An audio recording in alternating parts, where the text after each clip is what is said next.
بسم اللہ الرحمن الرحیم۔ السلام علیکم۔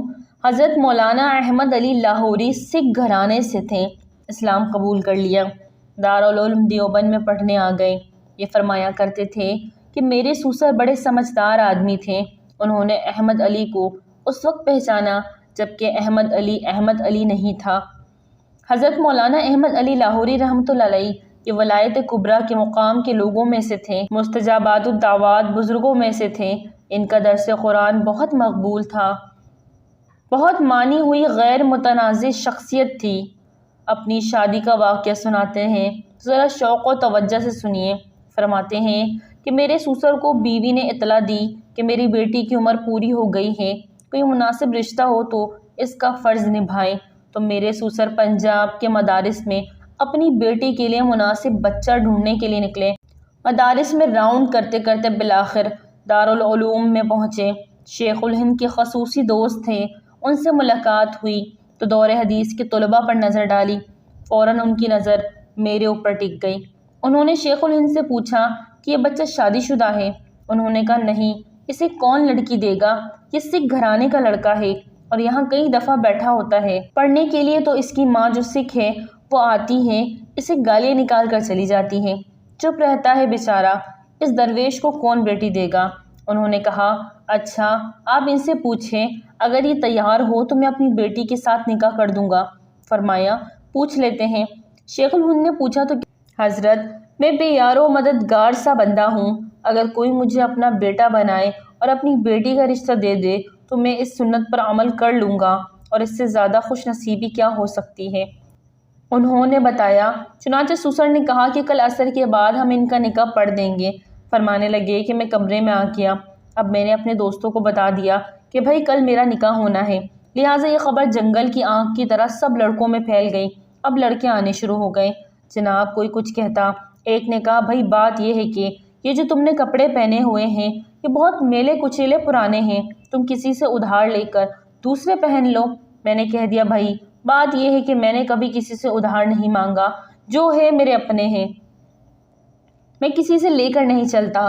ساتھی نے کہا اچھا، اگر آپ کسی سے ادھار نہیں مانگ سکتے تو مت مانگیے، ایسا کریں کہ کل ان کپڑوں کو آپ دھو کر صاف کر کے پہن لینا، مجمع میں کم از کم صاف کپڑوں میں تو بیٹھو گے۔ فرمانے لگے میری بدبختی آ گئی، میں نے ہاں بھر لی۔ اگلے دن سبق ختم ہوا، میں نے دھوتی سی باندھی اور کپڑے اتارے اور ان کو دھو ڈالا۔ اللہ کی شان، سردیوں کا موسم، اوپر سے بادل آ گئے۔ اب ظہر کا وقت بھی قریب آ گیا، میرے کپڑے گیلے، میں مسجد کے پیچھے جا کر کپڑوں کو لہرا رہا ہوں اور اللہ سے دعا مانگ رہا ہوں، اللہ میرے کپڑے خشک کر دے۔ وہ تو نہ ہونے تھے، نہ ہوئے اور ظہر کی اذان ہو گئی۔ اب مجھے مجبوراً گیلے کپڑے پہن کر سردی کے موسم میں مجمع میں بیٹھنا پڑا۔ اب سب کہیں جی دلہا کون ہے؟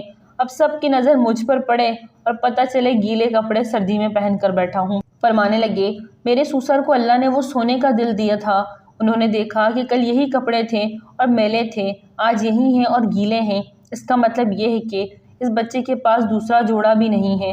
ان کے دل پر اس بات کا کوئی اثر نہ ہوا، وہ تو میری پیشانی کا نور کو دیکھ رہے تھے۔ مرد حقانی کی پیشانی کا نور کب چھپا رہتا ہے؟ پیش ذی شعور تو کہنے لگے انہوں نے میرا نکاح پڑھ دیا۔ جب میں فارغ ہوا دور حدیث سے اور رخصتی ہو گئی تو جب میں بیوی کو لے آیا تو ابتدائی 1-2 مہینے میرے پاس رہی۔ ان میں بھی اسے فاقہ کرنا پڑا کیونکہ میرے پاس تو کچھ ہوتا نہیں تھا، جو ملتا ہم دونوں کھا لیتے ورنہ فاقے سے دن گزارتے۔ مہینے کے بعد وہ اپنے میکے گئی، جیسے بچیاں جاتی ہیں۔ شادی کے بعد تو فرماتے ہیں کہ جب وہ اپنے گھر گئی تو اس کی ماں نے پوچھا بیٹی تو نے اپنے گھر کو کیسا پایا؟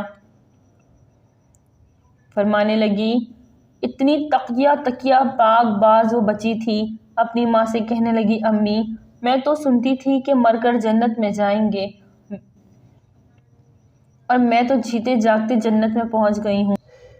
اللہ اکبر کبیرن، اتنی صابرہ شاکرہ تھی، کہنے لگی بس پھر اللہ تعالیٰ نے میرے گھر میں برکتیں دینی شروع کر دی۔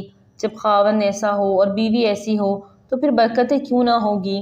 چنانچہ حضرت فرمانے لگے ایک وہ وقت تھا کہ کھانے کو نہیں ملتا تھا اور ایک آج احمد علی پر وہ وقت ہے کہ میرے کھانے کے لیے طائف سے پھل آتے ہیں۔ اور پھر انہوں نے فرمایا سرگودا کے علاقے کے بڑے بڑے لوگ جو سرگودا کے کلیار ہیں، ان کی بیویاں آج میرے گھر میں آ کر برکت کے لیے جھاڑو دے کر جاتی ہیں۔ اتنے بڑے لینڈ لارڈوں کی بیویاں برکت کے لیے میرے گھر میں آ کر جھاڑو دے رہی ہیں۔ آج اللہ کا مجھ پر اتنا کرم ہے۔ تو کتنی عجیب بات ہے کہ سکھ گھرانے کا بچہ جس کا کوئی اپنا نہیں تھا، اللہ تعالیٰ نے اس کو دنیا میں ایسی عزت عطا فرما دی۔ چنانچہ مشہور واقعہ ہے کہ اپنی وفات کے بعد وہ علماء میں سے کسی بڑے عالم کو خواب میں نظر آئے۔ اس نے پوچھا حضرت آگے کیا بنا؟ تو حضرت کثیر البقا تھے، کثرت سے روتے تھے، خوف خدا ہر وقت دل پہ رہتا تھا۔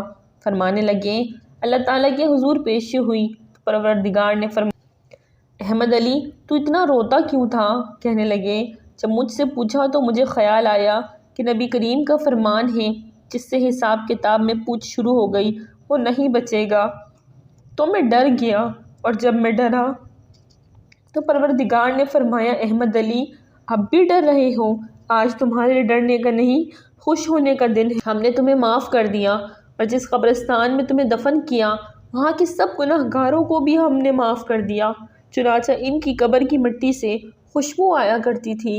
ہزاروں انسانوں نے ان کی قبر کی مٹی اٹھا کر گھر لے جانا شروع کر دیا تو علماء متوجہ ہوئے، پھر انہوں نے مل کر مستقل دعا مانگی، اے اللہ بس جو چیز ظاہر ہو رہی ہے اس کا ظہور ختم کر دیں ورنہ لوگ مٹی ہی نہیں چھوڑیں گے۔ اللہ تعالیٰ نے اتنے صلحاء کی دعا قبول کر لی، تب جا کر ان کی قبر سے خوشبو آنی بند ہو گئی۔ اللہ تعالیٰ عزت عطا فرما دیتے ہیں، جس کا اپنا کوئی نہیں ہوتا ساری دنیا پھر اس کی بن جاتی ہے۔ جس کو کھانے کے لیے روٹی نہیں ملتی اس کو کھانے کے لیے پھر طائف سے پھل آیا کرتے ہیں۔ ناظرین ویڈیو اچھی لگے تو لائک کریں، چینل کو سبسکرائب کریں اور دعا میں یاد رکھیں۔ السلام علیکم۔